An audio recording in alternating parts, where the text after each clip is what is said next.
Put your pajamas on, grab a snack, cuddle with a stuffed animal or your favorite human being, and get comfy under those covers. It's story time.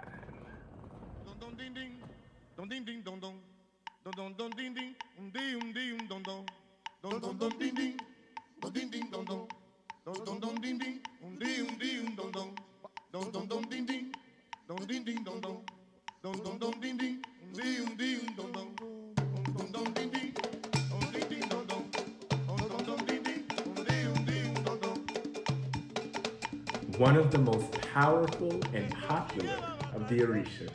He is the symbol of fire, thunder, and lightning. He is one of the greatest warriors of the Yoruba Pantheon.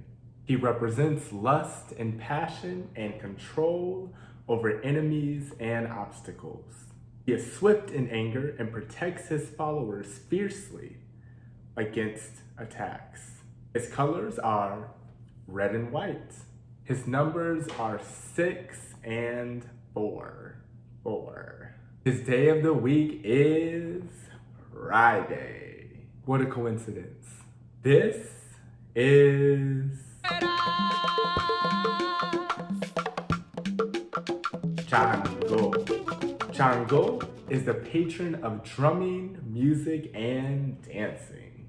In fact, he is most known for his connection to the bata drums, which is a double-headed drum shaped like an hourglass and made of goat skin. These drums have a huge significance in Afro-Cuban music, since they were brought from Nigeria to Cuba through slavery. The bata's significance in Cuba actually starts at Santeria ceremonies. Over time, however, the drums have been incorporated in other Cuban styles such as timba, rumba, and even salsa. Within Santeria, Changó is paired with Santa Barbara. Interestingly enough, Santa Barbara is actually portrayed as a brave, fiercely independent woman within Catholic lore.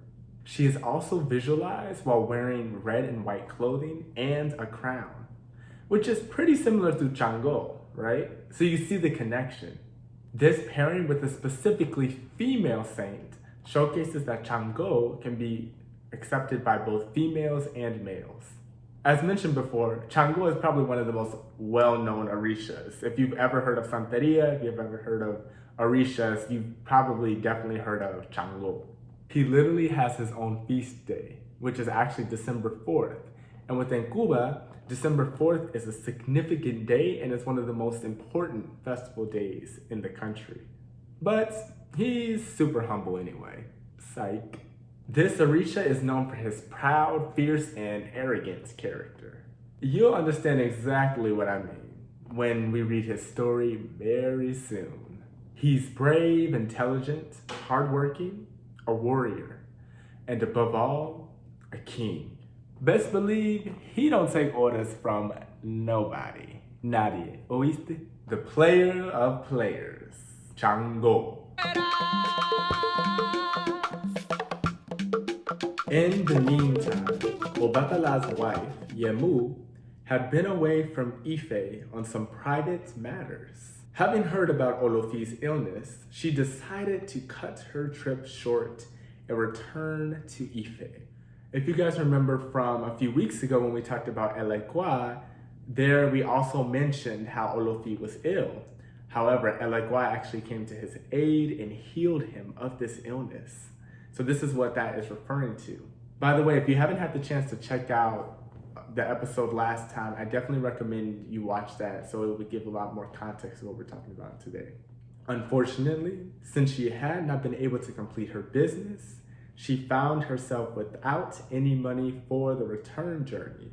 This did not worry her unduly, for the road back was straight and without danger, and she could walk and be home within a few days. The only impediment along the way was the crossing of a river.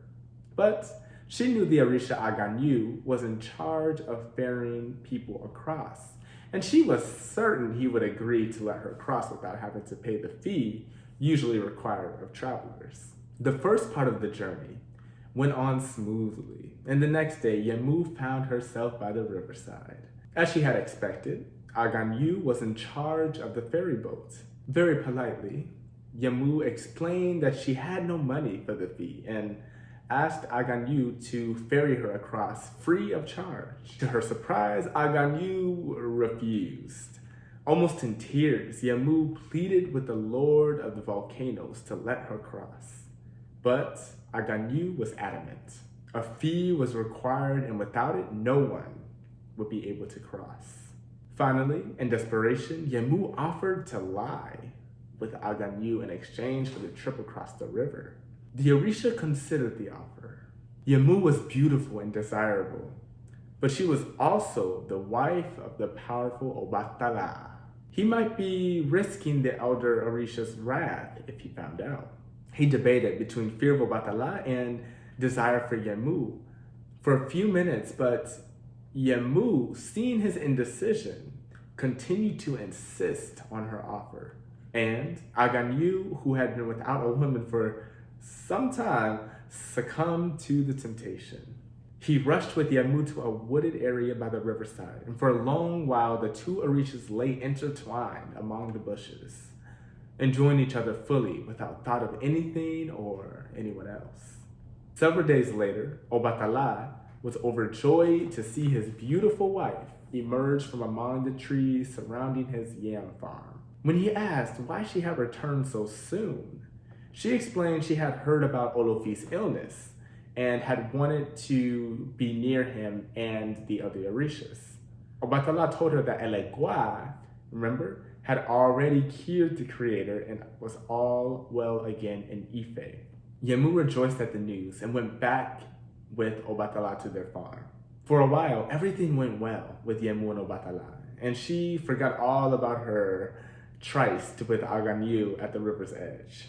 But several months later, she woke up with a familiar queasiness that made her remember Aganyu only too well. At first, she hoped that she was wrong about her fears, but very soon realized that they were well-founded. She was going to have a child, and only Aganyu could be the father.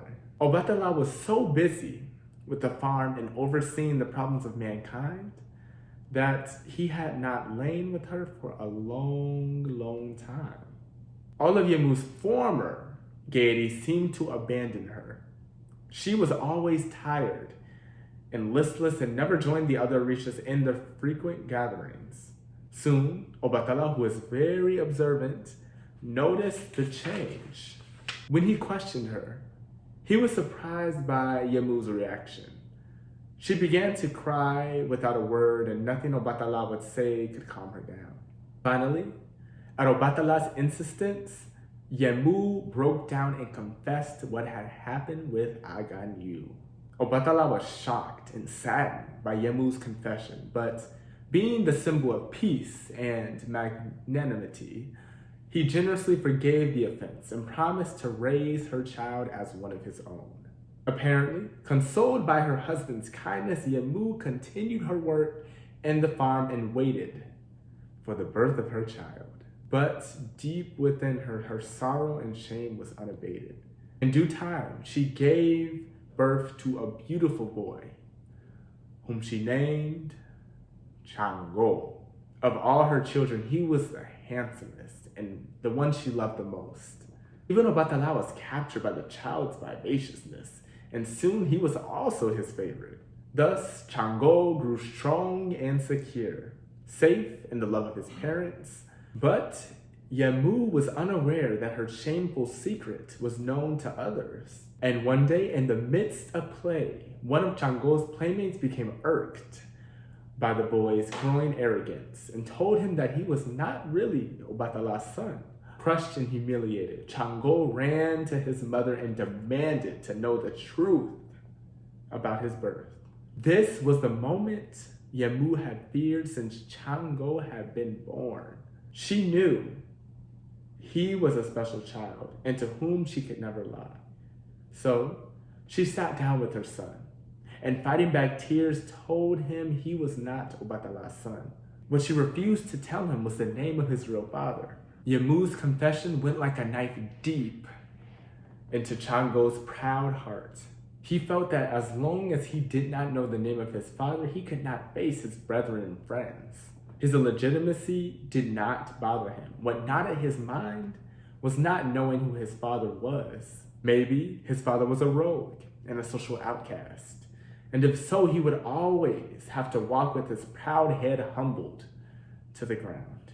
But if his father was indeed a powerful Orisha, then he would be able to once more walk among his friends with pride. Whatever the truth might be, he simply had to know. As soon as Obatala found out that Changó knew the truth, he endeavored to show the boy that he loved him as much as if Changó were his real son. Changó loved his adoptive father, and now that he knew that Obatala accepted him knowing the truth, he loved him even more.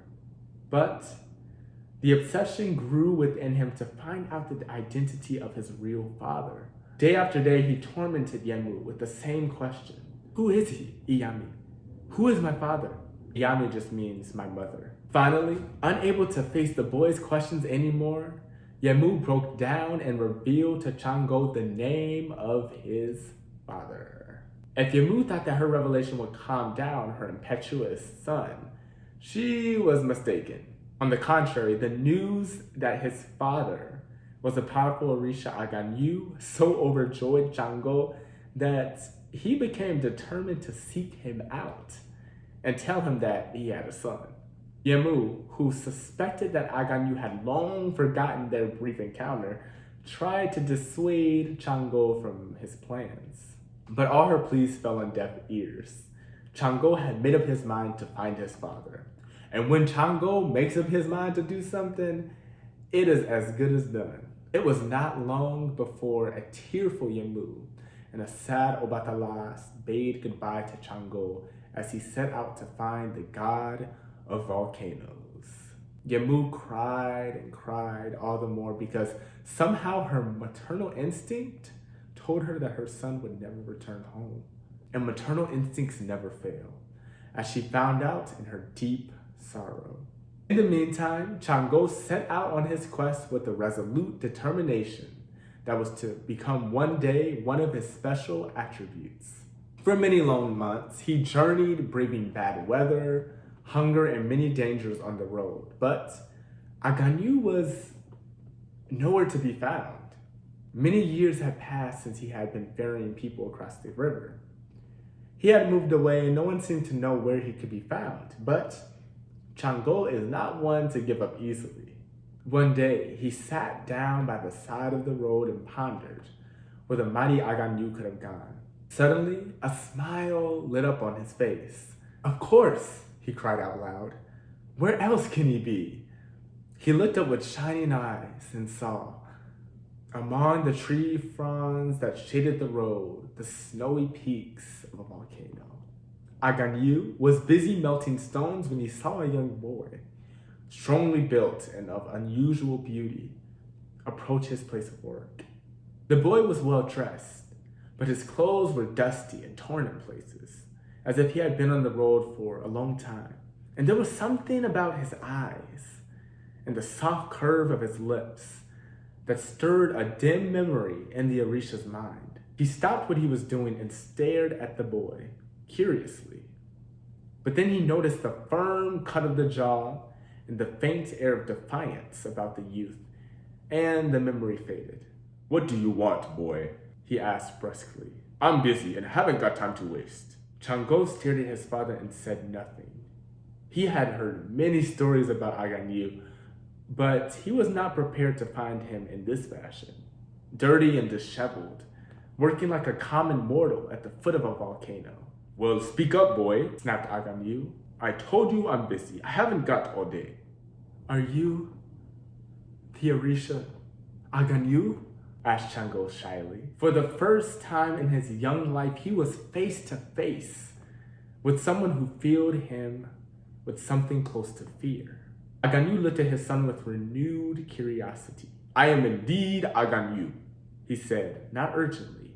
What do you want with me? Changó hesitated.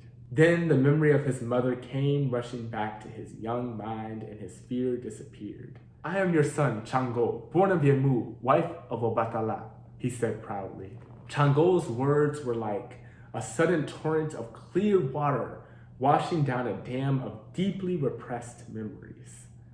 Aganyu suddenly remembered the encounter in the woods and the free ferry ride, and knew at once why Changó had looked so familiar when he first saw him. His first reaction was one of pride. So he thought with masculine vanity. He had given something special to the beautiful Yemu to remember him by. And the boy was strong and handsome, a source of pride to any father. But then a second, less pleasant thought came to his mind. If he admitted to being the boy's father, he would also have to admit to betraying Obatala. And that might cost him dearly. Obatala was the head of Ife and the chief of all the Orishas. Aganyu was no coward, but he did not like the idea of having to face the rest of the Orishas led by an enraged Obatala. Because he was a warrior and an unforgiving foe, it did not occur to Aganyu that the peaceful and kind Obatala might have forgiven him, so very much against his inner wishes, which were to embrace Changó and admit his paternity. Aganyu turned his back to the boy and resumed his word. "Your mother lied to you, boy," he said shortly. "I have never met her. I am not your father." Of all the things Changó expected his father to say, this was the most shocking and unexpected. Aganyu's denial hurt and humiliated him, but the insult to his mother filled him with rage. "My mother did not lie," he cried, his voice trembling with fear. "You are the liar. You are a coward and a liar." Perhaps because Changó's words rang so true, Aganyu went blind with rage. Without thinking, he turned back to his young son and blasted him with a rushing stream of lava that went forth from his mouth in a single breath. The force of the blast blew Changó all the way up to the sky. Olofi, who had returned to his heavenly realm, was taking a walk around his garden when he saw the boy, enveloped in flames, land at his feet. And far below, Aganyu, repentant of his violent action and sure of Changó's death, sat down to mourn the son he had rejected. But Changó was not dead. When the flames that covered him died out, he stood on firm legs, completely unscathed. And seeing Olofi, whom he immediately recognized, he dropped to the floor and paid for Evali, which means homage, at his feet. Olofi stared in amazement at the beautiful young boy, who lay completely naked at his feet.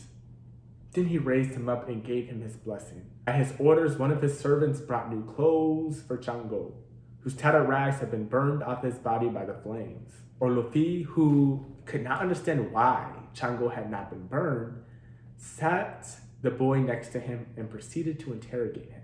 After he had heard Changó's story, Olofi understood why the young boy had not been harmed by Aganyu's flames. As his son, he had inherited Aganyu's immunity against fire.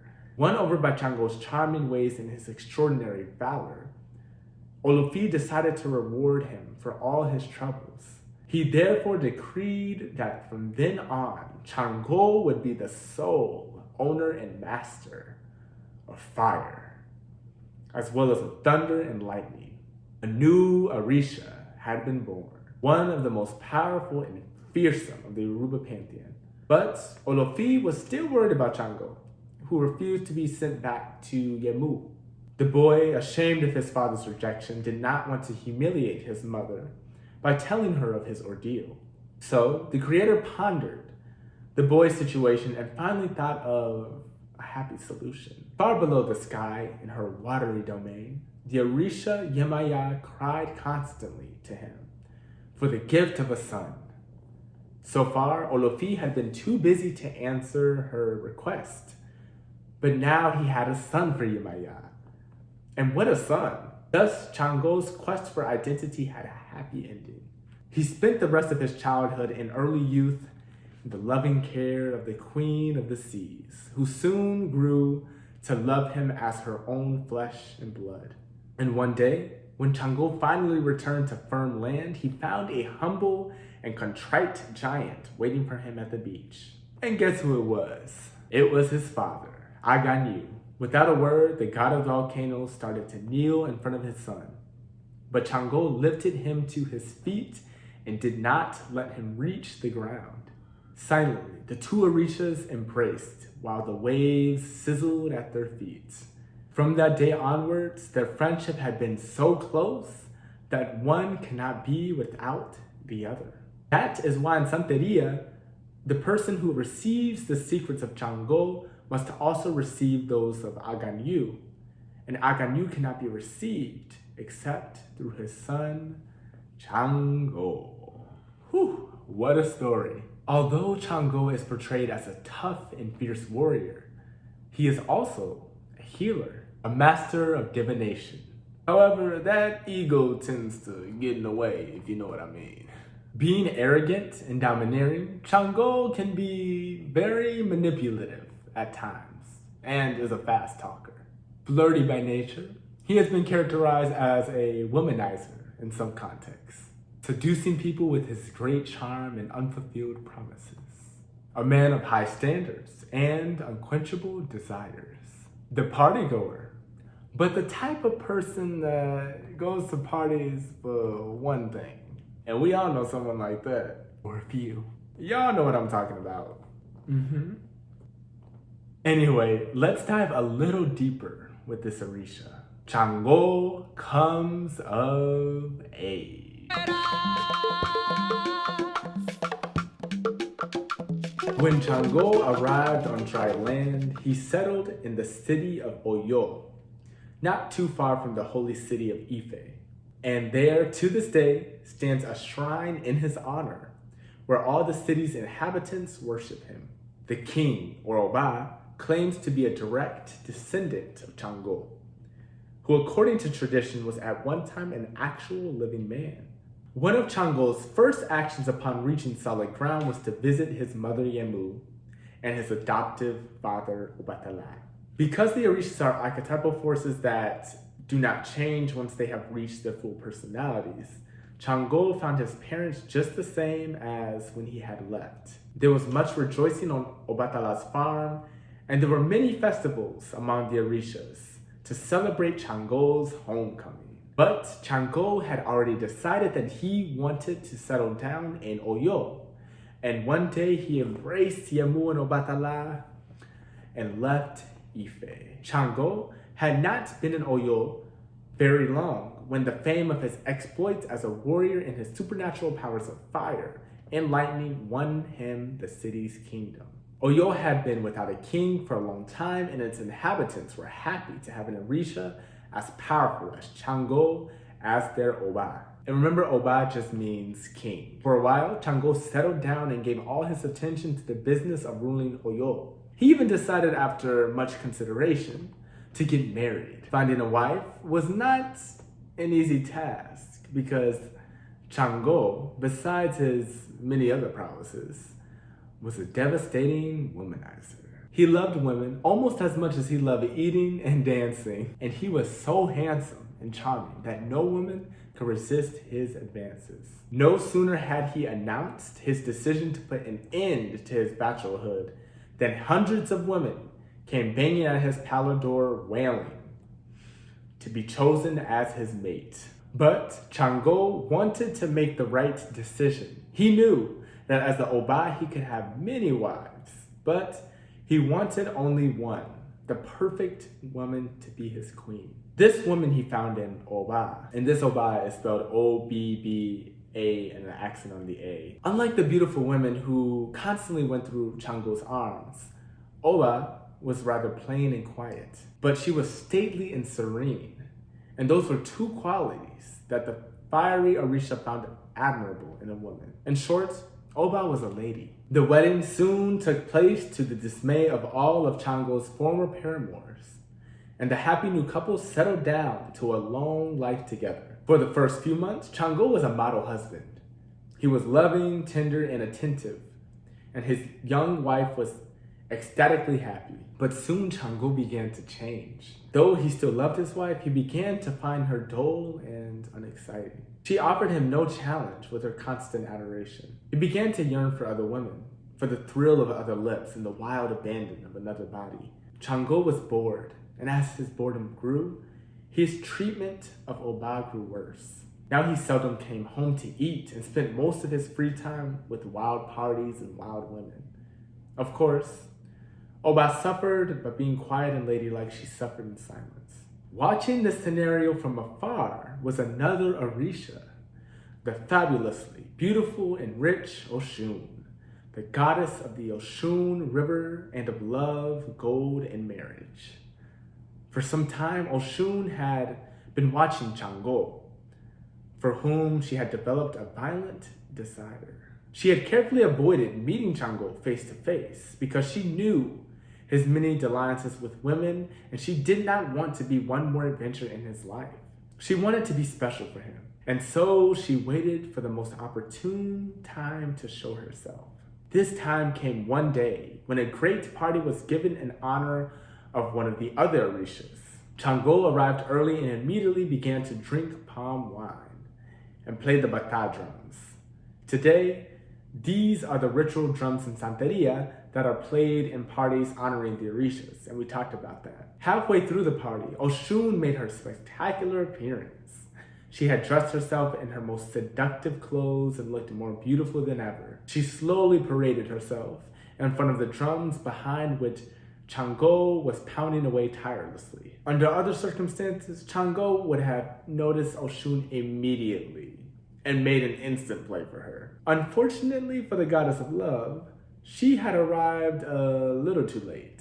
Changó had drunk so much palm wine and was so wrapped up in his drum playing that he did not even see her passing in front of him. Undaunted by Changó's apparent indifference, Oshún circled the floor and passed once more in front of the drums. Still, Changó ignored her. At first, Oshún could not understand the reason for Changó's lack of interest. She knew that she was the most beautiful Orisha in the room, so there had to be a stronger reason for his attitude. She retreated to a corner of the chamber and studied the Orisha from a distance. It soon became clear to her why Changó was paying her no attention. He was simply too drunk to notice. But Oshún had wild other women envy, and she knew of an infallible way to attract Changó's attention. Hanging innocently from her golden belt was a small vial filled with the secret of seductiveness, oni, the substance we all know as honey, which is a covert symbol of Oshun's sexuality. Dipping her fingers lightly into the honey, Oshún approached Changó from behind and gently smeared the cloying liquid over his lips. This is good. The Orisha's reaction was instantaneous. As if a heavy veil had been lifted from his mind, Changó's drunken stupor disappeared, and he was left as sober as if he had not drunk a drop of palm wine. When he licked his lips and tasted Oshun's honey, he turned around immediately, searching for the source of the sweet liquid. And there was Oshún, smiling invitingly at him, her eyes shining with unabashed lust. Changó needed no further invitation. The party, the drums, and the wine vanished from his mind as if they had never been there. He had eyes only for Oshún. Never had he seen a woman more beautiful and desirable. He simply had to have her. Oshún, seeing her desire reflected in Changó's eyes, turned around and left the room. Changó followed her blindly. Once outside, she guided him to a wooded area, and once there, they fell into each other's arms without a word. Not that any words were needed. Their passion spoke for them both.